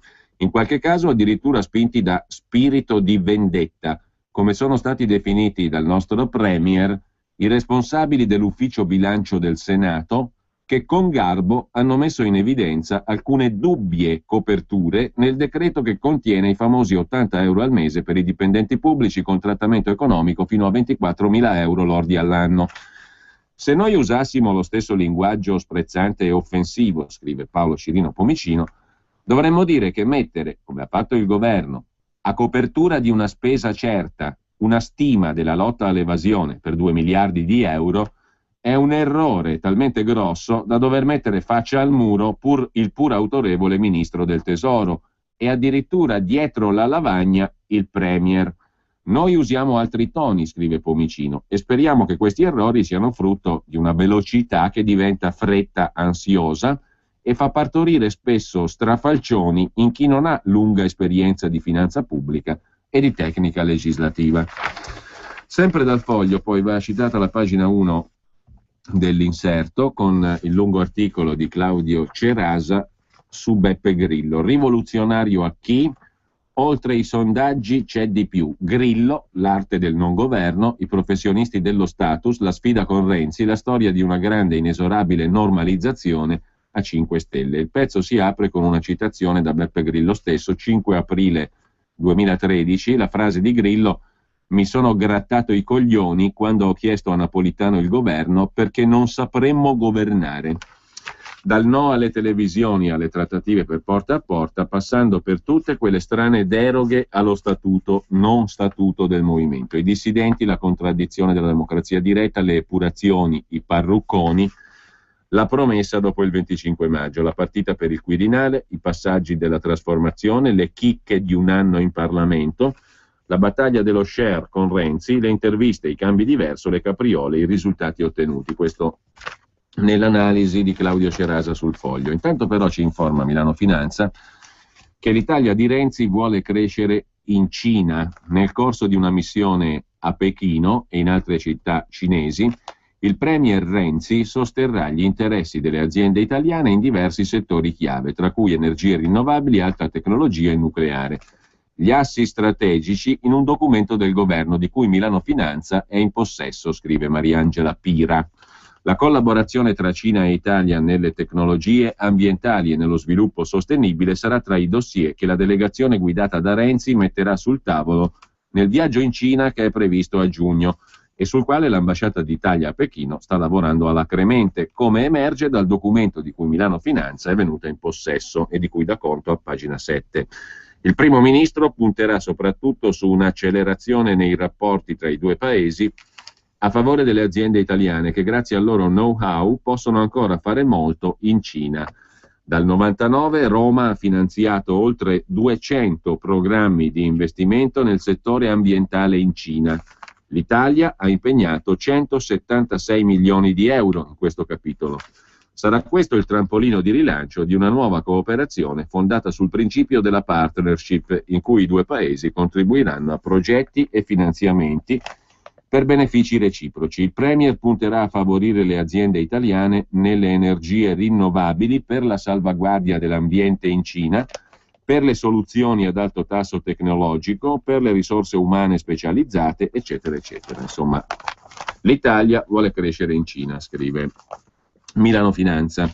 Infine il Sole 24 Ore che Si apre con l'appello del presidente degli industriali Squinzi a votare per l'Europa e non per gli eurodemolitori, anche se, dice Squinzi, l'austerità ha prodotto serie lacerazioni. Comunque il presidente di Confindustria si sente in dovere di fare un appello al agli elettori, ai cittadini elettori, per il voto alle prossime europee. Votate per l'Unione Europea e non per gli eurodemolitori. Rinunciare alla moneta unica, dice il presidente Squinzi, porterebbe alla fuga delle valute deboli verso quelle forti, che naturalmente non avveniva prima che ci fosse l'euro, non si capisce perché debba avvenire dopo. In ogni caso è l'opinione di Squinzi a pro del cittadino elettore. Dopo la pubblicità vediamo un altro paio di titoli di prima pagina del Sole 24 Ore e anche Italia Oggi.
Torniamo allora alla prima pagina del Sole 24 Ore. Dopo i consigli per il voto del presidente di Confindustria, il commento invece, l'articolo di fondo di Carlo Bastasin sulla questione dei titoli di Stato italiani, del debito pubblico, dei mercati che guardano il debito pubblico italiano. E il debito pubblico italiano, essendo molto alto, è la tesi che ormai è propagandata da anni, i mercati ci speculano sopra. Se il debito pubblico invece fosse basso, i mercati ci speculerebbero sopra lo stesso, come era basso il debito pubblico della Grecia prima delle speculazioni. Sta di fatto che nel 2007 il debito pubblico della Grecia, udite udite, era intorno al 100% del prodotto interno lordo. Adesso è al 180%, dopo tutti i salvataggi vari. Dal che si deduce abbastanza facilmente che i cittadini greci si sono indebitati, lo Stato greco. Le banche che avevano giocato sul loro debito sono sempre più ricche. Nel frattempo sono arrivati infatti 240 miliardi più o meno di cosiddetti aiuti, che non sono andati all'economia greca, ai cittadini, alle imprese, alla realtà produttiva. Niente di tutto ciò. Sono andati a ripagare i giochini speculativi delle banche medesime. È chiaro? Il debito è passato dal 100% del prodotto interno lordo al 180%. Così come in Portogallo e perfino in Spagna. La Spagna aveva un debito pubblico del 30%. Ciò ha impedito forse agli speculatori di speculare? Niente affatto. Ora che il mercato non perdoni il maxi debito sembra essere una fesseria alla luce della storia, però è la tesi di fondo dell'articolo di fondo appunto del Sole 24 Ore. Mentre Roberto Perotti, docente della Bocconi, si occupa dei conti del Ministero degli Esteri, gli ambasciatori e la spending review. I dirigenti pubblici guadagnano troppo? L'unico modo per farsi un'opinione è guardare i dati, scrive il professor Perotti. Ecco il caso della Farnesina. C'è una tabella, pagina 25 del Sole 24 Ore di oggi, che mostra che in media i diplomatici italiani guadagnano 2,3 volte più dei loro omologhi tedeschi. La retribuzione di un ambasciatore italiano è composta da 4 elementi: stipendio metropolitano, bella definizione, indennità di servizio all'estero, assegno di rappresentanza e altri benefit. Tutti i diplomatici di carriera percepiscono lo stipendio metropolitano. Per i residenti in Italia è di circa 10.000 euro. In servizio all'estero lo stipendio metropolitano si dimezza e diventa 5.385 euro netti. Ovviamente è da presumere al mese. A questi si aggiungono 2 indennità: l'indennità di servizio all'estero e l'indennità di rappresentanza. Adesso sia permesso anche dal punto di vista lessicale un'osservazione: se uno fa l'ambasciatore e arriva a fare l'ambasciatore, a me sembrerebbe implicito nel suo mestiere che debba andare all'estero e che debba rappresentare l'Italia, o no? Se fa l'ambasciatore va all'estero e rappresenta il paese per cui fa l'ambasciatore. Invece in busta paga c'ha 2 indennità a parte, sono come i giornalisti della RAI che quando vanno in video prendono l'indennità video, cioè prendono dei soldi in più per andare in video. Visto che fanno parte di un'azienda radiotelevisiva, viene considerato qualcosa di eccezionale andare in radio o in TV nell'azienda radiotelevisiva. Allo stesso modo per gli ambasciatori che rappresentano il proprio paese all'estero, sono 2 cose, rappresentare il proprio paese e poi andare all'estero, quindi 2 indennità in busta paga. Peccato che non stiamo parlando dell'operaio metalmeccanico della Fiat che fa il suo mestiere e eccezionalmente magari va all'estero e gli pagano la trasferta. Stiamo parlando di gente che lo fa per mestiere, di rappresentare l'Italia all'estero, con uno stipendio metropolitano che non fa proprio schifo, perché anche lo stipendio metropolitano è una simpatica voce della busta paga degli ambasciatori. Lo stipendio metropolitano in Italia è 10.000 euro al mese.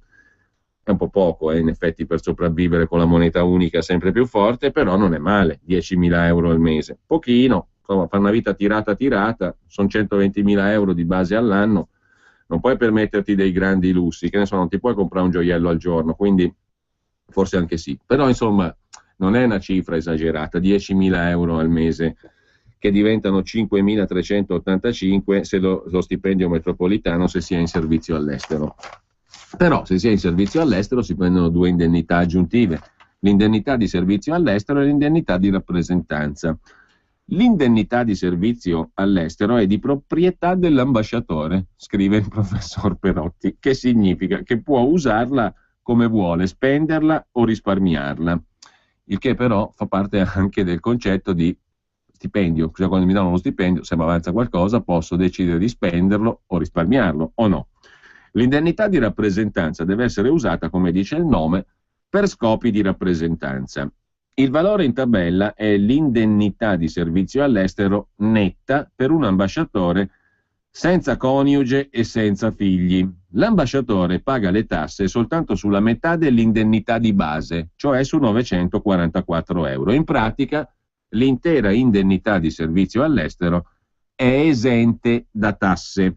Ci sono poi numerosi benefit, un'indennità di sistemazione alla presa di servizio, sentite un po', non basta l'indennità di servizio all'estero e l'indennità di rappresentanza, cioè 2 voci della busta paga dell'ambasciatore. Ci sono anche l'indennità di sistemazione alla presa di servizio, perché uno che va, perché poi in effetti a pensarci bene, però c'è una logica, cioè l'ambasciatore, cioè colui che per definizione rappresenta l'Italia all'estero, l'ambasciatore italiano ovviamente, intanto fa 2 cose, rappresenta l'Italia e va all'estero, per cui ci sono 2 indennità. Ma uno dice, vai all'estero, ma l'azione di andare all'estero non è mica così semplice, tu devi prendere l'aereo, devi scendere nel paese estero, devi prendere possesso della tua sede e infatti c'è un'indennità di sistemazione alla presa di servizio. Qui c'è anche un'ingiustizia, cioè non gli danno l'indennità per salire in aereo o per prendere la nave o il treno o l'automobile. È un'ingiustizia. Gli ambasciatori e i diplomatici dovrebbero scendere in piazza e protestare perché non hanno l'indennità per il mezzo di locomozione che serve per arrivare alla sede dove eserciteranno le funzioni di rappresentanza dell'Italia all'estero. Peraltro possono, poveri loro, godere soltanto dell'indennità di sistemazione alla presa di servizio, dell'indennità di richiamo dal servizio e di un contributo per le spese di trasporto, c'è, dall'andata e al ritorno dal servizio, questo c'è, meno male. Nel caso dell'ambasciatore a Washington stiamo parlando di 40.000 euro all'andata e ancora di più al ritorno. È caruccio il viaggetto, L'indennità di andata, cioè quando tu vai a prendere possesso della tua sede, ti danno 40.000 euro. Quando torni indietro te ne danno ancora di più. Un po' caruccio è il viaggetto, o no? Nel caso dunque dell'ambasciatore a Washington, l'indennità di andata è 40.000, l'indennità di ritorno è ancora di più, nonostante l'ambasciata sia già arredata e indipendentemente dal costo effettivo del trasloco. La remunerazione degli ambasciatori tra leggenda e realtà, prosegue Roberto Perotti. Si sostiene spesso che anche se apparentemente guadagnano più dei colleghi tedeschi, i diplomatici italiani alla fine guadagnano meno perché si devono pagare tutte le spese. L'affermazione è falsa per due motivi. Primo, perché per gli ambasciatori la gran parte delle spese sono pagate direttamente dall'amministrazione, cioè da noi contribuenti. Secondo, perché alle spese rimanenti ci pensa l'indennità di rappresentanza. Come stabilisce il DPR 1867, 1967, si veda anche la circolare 3 del 16 giugno 2012, agli ambasciatori sono pagate direttamente dall'amministrazione l'abitazione e la sua manutenzione, il personale di servizio, le spese sanitarie, le automobili di servizio, il telefono. Le spese seguenti invece vengono pagate con l'assegno di rappresentanza: eventi conviviali, personale di servizio in aggiunta a quello già esistente e entro il 50% dell'assegno di rappresentanza, trasporto e soggiorno connessi a viaggi di servizio, formazione linguistica del coniuge nel limite del 5% dell'assegno, uso del taxi e numerose altre spese. Questa è la teoria. In realtà, scrive Perotti, quasi tutte le spese dell'ambasciatore e dei numeri 2 e 3 di una grande sede sono pagate direttamente dall'amministrazione e non transitano sull'assegno di rappresentanza. Sono i viaggi di servizio, noleggi, taxi, piccole spese di manutenzione, alcune volte anche le multe per divieto di sosta prese da ambasciatori o coniugi, con la scusa che l'auto era parcheggiata in divieto di sosta ma per motivi di servizio. Tutto ciò viene pagato a parte dall'amministrazione, cioè da noi. L'ambasciatore può dunque godersi, oltre allo stipendio metropolitano, tutta l'ISE, cioè l'indennità di servizio all'estero, che è ben distinta dall'assegno di rappresentanza e che è un vero e proprio stipendio. Tabella a pagina 25 sulle retribuzioni di un diplomatico senza coniuge e figli, perché poi se no gli spettano altri soldi ancora. I dati sono in euro netti. Per quanto concerne l'Italia, c'è l'indennità di servizio all'estero netta di 17.000 euro in media fra le diverse ambasciate, anzi 17.324, lo stipendio metropolitano netto che fa 4.855, compenso netto totale 22.179, l'indennità di rappresentanza sono 11.098, compenso netto totale 9.416 per l'ambasciatore tedesco e invece 22.179 per il signore italiano, 2,36 volte in più di quello tedesco. Ci sono 4 elementi nella retribuzione dell'ambasciatore italiano e lasciamo qui perché altrimenti uno mette mano, diciamo, a qualcosa che non è propriamente uno strumento di difesa soltanto, ma anche di offesa. Comunque lasciamo gli ambasciatori al loro tristo destino e al modesto stipendio e passiamo alla prima pagina di Italia Oggi, dove noi, popolo bue e contribuente, siamo chiamati a un nuovo sacrificio con la Z stavolta, perché così ce lo nobilitiamo un po', almeno lessicalmente parlando. Il nuovo balzello è sull'acqua, ci informa Italia Oggi. Saranno un'altra volta i contribuenti a dover sostenere le spese per ammodernare fognature e reti idriche, che già paghiamo tutte le volte in tutte le bollette come spese per oneri di rete, di servizio e compagnia bella. La tassa occulta ulteriore verrà applicata, ma guarda un po', direttamente nella bolletta. Ma che strano. Saranno i contribuenti a dover sostenere i costi della modernizzazione delle fogne e delle reti idriche, con una sorta di tassa che sarà applicata sulla bolletta dell'acqua. Sarà comunque fatta salva la tariffa sociale per le fasce di popolazione disagiata. È una delle misure previste nella bozza di decreto legge che il ministro dell'Ambiente Gianluca Galletti porterà al prossimo Consiglio dei Ministri previsto per il 9 maggio. Una tassa per la fogna nuova, bolletta dell'acqua più cara per rifare le reti idriche, dove poi oltretutto è addirittura d'arrivo in Consiglio dei Ministri un decreto omnibus in materia ambientale. Le novità sono l'aumento delle tariffe per investimenti e ammodernamento infrastrutture idriche, 350 milioni di euro del fondo rotativo di Kyoto per l'efficienza energetica dell'edilizia pubblica, tanto paghiamo noi, subentro dei presidenti di regione ai commissari per gli interventi di mitigazione del rischio idrogeologico, più poteri per utilizzare in tempo utile i fondi per la messa in sicurezza di edifici pubblici, più poteri di requisizione degli impianti di gestione rifiuti in caso di pericolo per la tutela dell'ambiente e della salute, ma soprattutto il nuovo balzello sull'acqua. Sempre da Italia Oggi in prima pagina, la rubrica Diritto e Rovescio, il corsivo di prima pagina, che si rifà al titolo della prima pagina del Corriere della Sera del 3 maggio ultimo scorso, che diceva: crocifissioni e fughe in massa, il dramma senza fine della Siria. Il titolo era sormontato da un occhiello ovvio. Il Papa o pianto davanti a quelle immagini.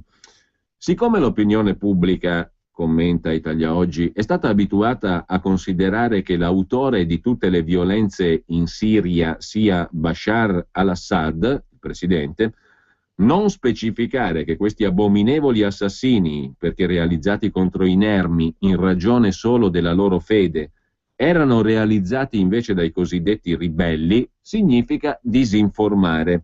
Infatti, in aiuto dei ribelli, se non fossero stati bloccati da Putin e trattenuti dalla Merkel, sarebbero piombati i cacciabombardieri di Obama e di Hollande, che sarebbero invece andati in aiuto di al-qaedisti pericolosissimi che si propongono di cancellare con violenza ogni pluralismo religioso in Siria, cosa che almeno il sanguinario al-Assad ha sempre consentito, cioè Obama e Hollande avrebbero mandato i caccia per aiutare questa bella gente che crocifigge le persone che non sono islamiche. In Siria sono i ribelli, quelli che dovremmo aiutare, un'estensione delle primavere arabe. Mentre, tornando alle cose italiche, in primo piano anche su Italia Oggi c'è il Berlusconi che promette di tutto e di più, molto più del solito, scrive Massimo Tosti. Perché Berlusconi promette molto più del solito? Perché teme di finire terzo, con l'Italicum sarebbe cancellato. Passi perduti in transatlantico, scrive Tosti. Berlusconi non possiede più la leadership di un tempo. A pagina 8 di Italia Oggi c'è invece un'altra questione. Ministra Pinotti, prima de parlar Tasi, la Madia intanto promette riforme già fatte, mentre la ministra della difesa Roberta Pinotti, scrive Domenico Cacò, tutta sola garantisce truppe per una missione di pace in Ucraina. Parole, insomma. Michele Magno commenta invece la questione dei prefetti. Matteo Renzi vuole ridurre le prefetture da 105 a 40, una per ogni regione, più quelle nei territori ad alto rischio mafioso. Luigi Einaudi invece voleva addirittura abolire la figura del prefetto, che Einaudi definì una lue inoculata nel corpo politico italiano da Napoleone. Via il prefetto era il titolo di un suo lungo articolo pubblicato il 17 luglio del 1944 con lo pseudonimo Junius su l'Italia e il secondo risorgimento, supplemento alla Gazzetta Ticinese. Ricordare questo scritto dello statista piemontese, scrive Michele Magno, non è una curiosità da archivio. Oltre alla sua prosa polemica, tesa e limpida, quel che rende oggi straordinaria la lettura delle sue pagine è la lucidità e la forza con cui le tare storiche della struttura e dell'apparato dello Stato unitario italiano vengono messe in rapporto col sistema istituzionale, in un momento in cui un rinnovamento radicale, eravamo nel 1944, sembrava a portata di mano.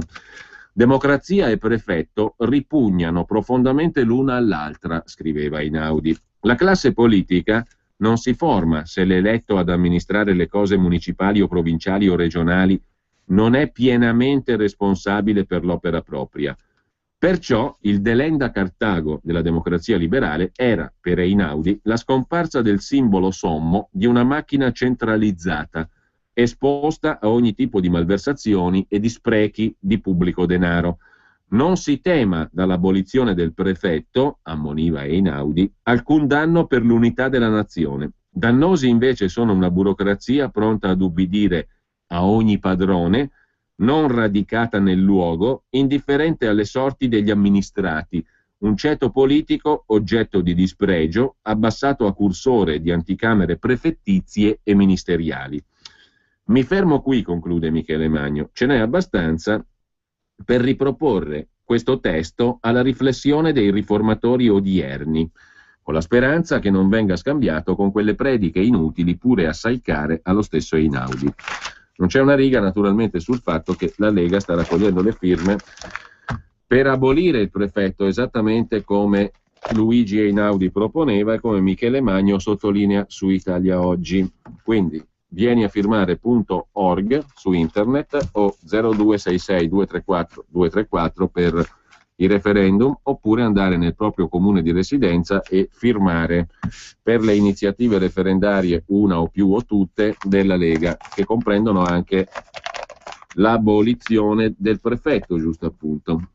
Mentre chiudiamo con ancora un paio di segnalazioni da Italia Oggi. In primo luogo, adesso ci avvisiamo con calma, qualcuno dice si sentono le pagine che girano, da fastidio.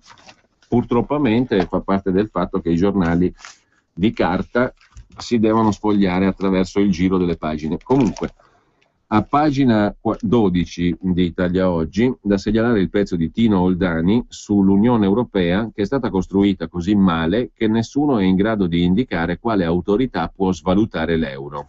È la Francia che dice l'euro è troppo forte, l'abbiamo letto ieri sui giornali, e va svalutato perché altrimenti danneggia la nostra impresa, la nostra produzione, le nostre esportazioni. E 3, scrive Tino Oldani, dopo l'abolizione di metà delle regioni e di tutte le province e dopo aver tassato come si deve Google, il premier francese Manuel Valls ha messo a segno un altro colpo, mettendo sul tappeto la necessità di svalutare l'euro. Finora nessun capo di governo dell'Eurozona lo aveva fatto e questo dice molto sulle doti politiche del primo ministro francese. Quando François Hollande l'ha insediato alla guida del governo nel tentativo di fermare l'avanzata di Marine Le Pen, in Italia molti l'hanno dipinto come un clone di Matteo Renzi. Paragone azzeccato per l'abilità nel comunicare, ma per il resto non c'è storia. Valls non fa promesse come Renzi, ma agisce. Per rimettere in ordine il bilancio dello Stato non ha tassato i risparmi e i conti correnti come Renzi, ma ha tagliato la spesa pubblica di 50 miliardi. Per ridare credibilità al suo partito nelle elezioni europee, non ha elargito bonus da 80 euro, ma ha sfidato la Germania della cancelliera Merkel su un tema cruciale, l'euro sopravvalutato. Abbiamo bisogno di una politica monetaria più appropriata perché l'euro è troppo alto, ha detto il premier Valls parlando a un convegno dei socialisti francesi. Abbiamo bisogno di un grande cambiamento che renda la politica monetaria uno strumento per la crescita e la creazione di posti di lavoro, uno strumento utile alla gente, non solo alle banche, ha detto il premier francese. Per questo serve una banca centrale europea che abbia gli stessi poteri della Federal Reserve americana, che può manovrare il cambio del dollaro in funzione delle esigenze economiche degli Stati Uniti. Tema che dopo le elezioni europee del 25 maggio, ha assicurato Valls, sarà riproposto da Hollande ai partner europei. I tedeschi hanno risposto picche, come sempre hanno fatto. Il cambio dell'euro non è di competenza dei politici nazionali, ha detto Steffen Seibert, portavoce di Angela Merkel. Il cambio è di competenza della Banca Centrale Europea, che agisce indipendentemente e non dovrebbe ricevere consigli su come comportarsi. Così ha detto il portavoce di Angela Merkel. Anche se pochi l'hanno notato, commenta Tino Oldani su Italia Oggi, a pagina 12, queste parole di Seibert rappresentano una gaffe clamorosa, perché l'unico compito che i trattati europei hanno affidato alla BCE, Banca Centrale Europea Draghi, è di tenere sotto controllo l'inflazione, che dai tempi della Repubblica di Weimar è l'incubo dei tedeschi. La conduzione della politica economica è invece compito esclusivo dei singoli paesi dell'Unione Europea, coordinati dalla Commissione Europea allo scopo di rispettare le clausole previste dai trattati europei, con in testa il paletto del 3% e il pareggio di bilancio imposto dal Fiscal Compact. E quando la Banca Centrale di Draghi ha cercato di allargare il proprio raggio d'azione, arrivando a dire che avrebbe fatto tutto il necessario, whatever it takes, per contrastare la speculazione sui debiti sovrani e contro l'euro, il primo a opporsi fu proprio il presidente della Bundesbank, Weidmann, che lo richiamò al rispetto rigoroso della lotta all'inflazione, punto e basta. Il resto, disse, è un problema politico. In quell'occasione Draghi scavalcò Weidmann cercando l'appoggio diretto della Merkel e solo dopo averlo ottenuto prestò 1.000 miliardi alle banche europee. A proposito, avete visto gli effetti di questi 1.000 miliardi prestati alle banche europee in giro per l'Europa, compresa l'Italia? Si sono apprezzati questi effetti? Si sono visti? Toccati con mano?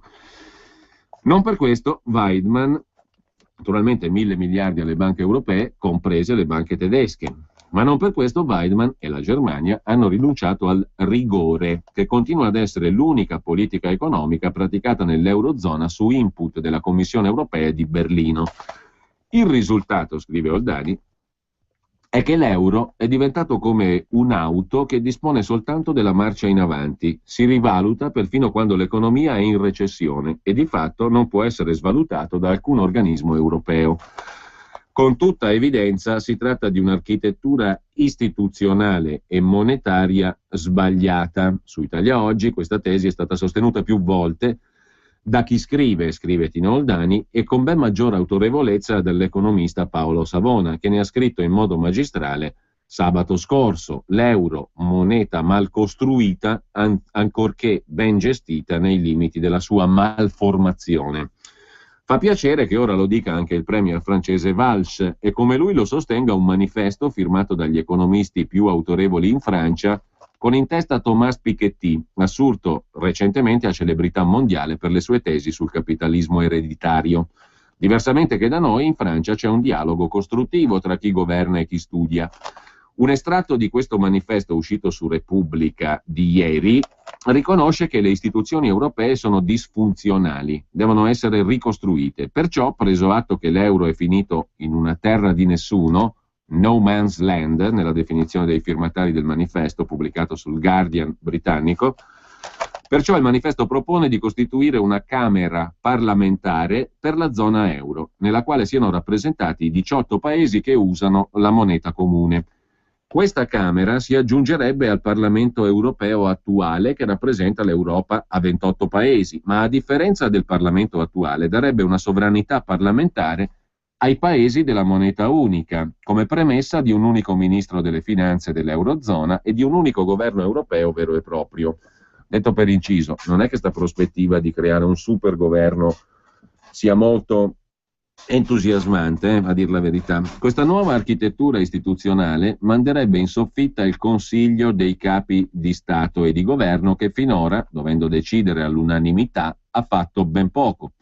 Non solo, come primo atto si dovrebbe introdurre in Europa, cominciando da Germania e Francia, una corporate income tax uguale per tutti i paesi, per impedire alle multinazionali di approfittare delle normative fiscali diverse che ci sono oggi nell'Eurozona. Infine, si dovrebbero mettere in comune i debiti dei paesi dell'euro. Su quest'ultimo punto la Germania si è sempre opposta, come ha fatto con gli eurobond, e continuerà a farlo. Ma non è detto, conclude Oldani, che dopo le elezioni europee possa essere ancora vinta la partita dalla sola Germania. Se i partiti anti-euro sono cresciuti tanto, la colpa è proprio dei troppi Nein tedeschi alle proposte di cambiamento e l'Europa, se non cambia radicalmente, rischia di morire, conclude Oldani. Abbiamo ancora tempo per citare un paio d'articoli da Italia Oggi prima di salutarci. A pagina 15 c'è l'articolo di Ettore Bianchi sulle notizie mai lette in Italia e che vengono dall'estero.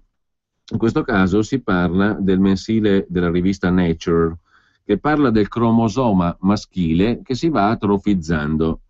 È certo che il sesso forte, il sesso maschile, deriva da un elemento debole che si va atrofizzando, il cromosoma Y, responsabile della differenza sessuale, si sta indebolendo, è destinato a sparire, quindi cosa succede? Un mondo androginico, diciamo così, mentre da Berlino è Roberto Giardina che parla dei rapporti fra la cancelliera Merkel e la Russia.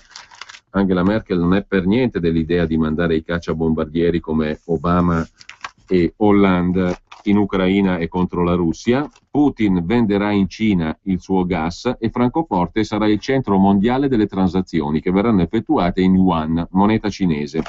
Il 20 maggio andrà a Pechino per il maxi gasdotto che i cinesi pagheranno con la loro moneta. Mentre i nostri politici vanno allo stadio con Jenny a Carogna, scrive Roberto Giardina su Italia Oggi, in Europa ci si preoccupa di altro. Lunedì sera, in una lunga intervista alla TV, il ministro degli esteri, il socialdemocratico Steinmeier, ha ammesso con pragmatismo che non c'è un solo paese europeo che voglia mandare militari in Ucraina. Putin lo sa benissimo. Dunque, di che stiamo a parlare? Invece di fare minacce, dobbiamo pensare al dialogo.